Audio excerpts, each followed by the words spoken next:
Europe. L'économie, Axel de Tarlé, y aurait-il une affaire de sexisme au sein du CAC 40 ? C'était le titre du journal Le Monde hier. La patronne d'Engie, Isabelle Cocher, voit lui échapper le titre de présidente. On lui a préféré un homme. Oui, parce que vous savez, un vrai patron du CAC 40, il est PDG, c'est-à-dire qu'il cumule les fonctions de président, donc celui qui donne les grandes orientations, et les fonctions de directeur général, celui qui dirige l'entreprise au quotidien. Exemple, Carlos Ghosn est PDG de Renault. Et bien de la même façon, Isabelle Cocher devait être PDG d'Engie, leader mondial de l'énergie. C'eût été d'ailleurs une première en France, la première femme PDG du CAC 40. Eh bien non, ce ne sera pas pour cette fois, le coup près est tombé hier.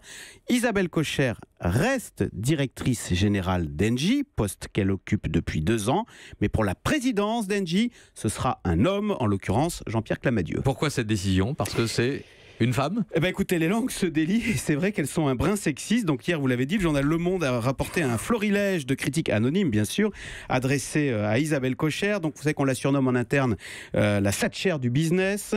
On s'attaque à sa vie privée. Comment, dit-on, une mère de famille de 5 enfants peut-elle diriger un géant mondial ? Et pire, on s'immisce dans sa vie intime en agitant une affaire de conflit d'intérêts avec son compagnon. Bref, tout cela méritait une reprise en main avec, bien sûr, au-dessus d'elle, un homme. Et le gouvernement a laissé faire. L'État, on le rappelle, est le premier actionnaire d'Engie avec 24% du capital. Voilà, alors c'est là où l'affaire se complique un peu et je dois rétro-pédaler. D'abord sur le fait de ne pas cumuler les fonctions de président et de directeur général, ce qui est le cas avec Engie.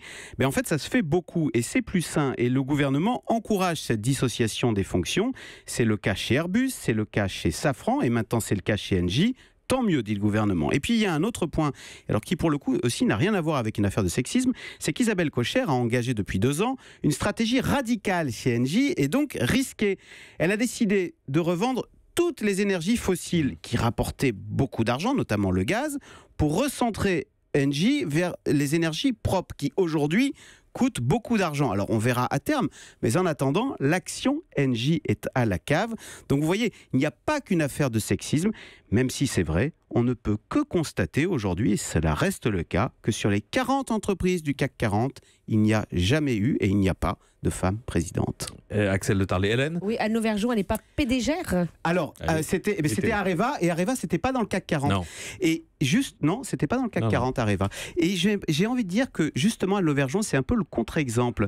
Je crois, à mon avis, elle est restée au poste d'Areva longtemps, trop longtemps, parce qu'elle a plombé la boîte, parce que c'était une femme. Vous savez, on était très fiers, c'était Atomic Anne, elle était dans les listes des femmes les plus puissantes du monde aux côtés d'Angela Merkel.